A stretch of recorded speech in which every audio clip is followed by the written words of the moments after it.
President William Ruto does not take alcohol. He has no factory. He has no bar. Regarding Gachagua quit alcohol 15 years ago, he has no intention of going back.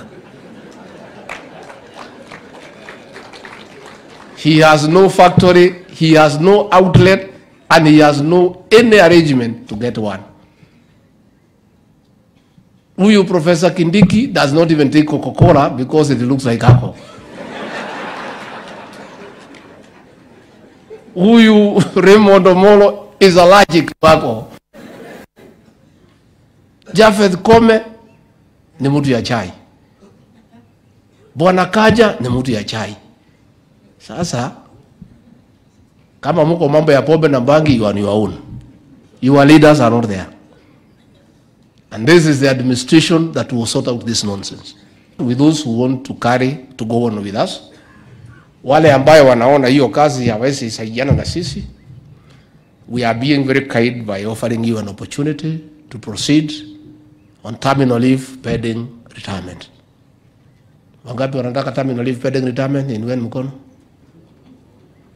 Kama hakuna ni sawa, it's good. Let me say I was in this uniform with the regional commissioner here for 14 years. Hii kazi mimi naelewa kidogo tu, si sana. I'm a bit rusty, I've been away for too long. Mambo ya illicit alcohol is a simple decision by the commissioner and the commander. If the two agree, it's finished. These assistant chiefs and chiefs, there is nowhere that these things are brewed that they don't know. All this bangi that is sold, the station commanders know. In many instances, 90%, they are the ones who offer them protection and safe passage.